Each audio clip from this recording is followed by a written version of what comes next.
Et comme chaque mercredi, voici Ciné Focus.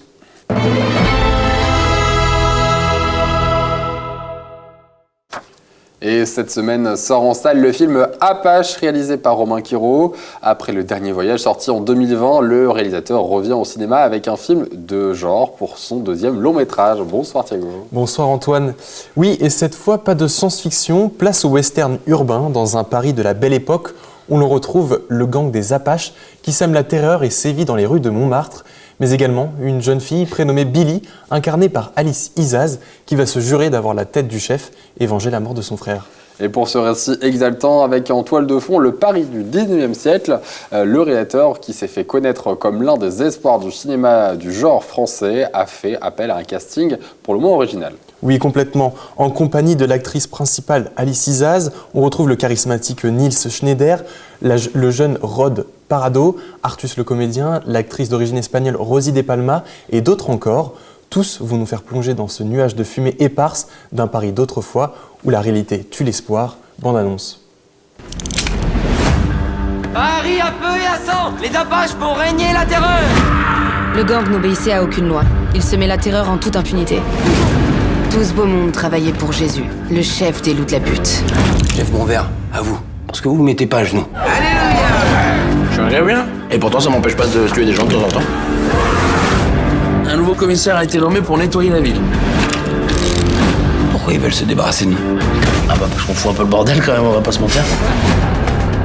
C'est quoi ton nom? Billy. Je veux devenir une Apache.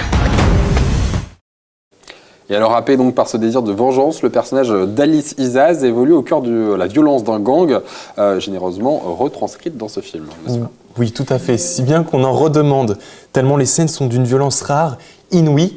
Mais le réalisateur ne s'arrête pas là, il surprend aussi avec une mise en scène colorée, très travaillée, invoquant des jeux de lumière subtils propres à ces films qu'on pourrait appeler néo-western. Un esthétique bienvenu lorsque le récit délaisse parfois l'écriture et la qualité des dialogues. Cela n'empêche pas néanmoins de convaincre les spectateurs, malgré un scénario parfois boiteux, notamment par le brio avec lequel l'actrice principale tient son rôle. Oui, tout à fait. Cette dernière s'illustre par un rôle qui lui colle à la peau. On aurait aimé un corps artistique plus homogène, mais tant pis. Saisissante par son impétuosité, son courage et sa bravoure, elle n'obéit qu'à un mot d'ordre, plutôt mourir debout que mourir à genoux. Avec Apache, Romain Quiro signe un film rafraîchissant. Plein d'espoir pour le cinéma français. Il était au Cinéquai ce mardi. Voici l'avis des spectateurs. Donc un très beau film, très inspiré. J'avais déjà vu le précédent film de ce réalisateur-là, qui était Le Dernier Voyage, qui était également un film d'un point de vue technique assez maîtrisé. On voit que la lumière dans ce film-là est plutôt bien utilisée. Il m'a beaucoup fait rappeler du cinéma un petit peu western, du cinéma indépendant, un petit peu à la Nicolas Winding Refn par exemple. L'utilisation des néons, les lumières, vraiment très bien.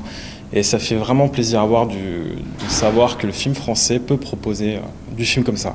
Donc voilà, je ne peux que le recommander. Eh ben, franchement, j'ai adoré. J'avais déjà vu sur TikTok le suivi du développement du film et j'avais très envie de le voir. Le jour où j'ai vu la bande-annonce, je me suis dit ça va faire du bien au cinéma français, je pense. Et puis franchement, je suis heureux de l'avoir vu. Et voici donc les réactions et ce film donc à voir en salle dans toute la région. Merci Thiago.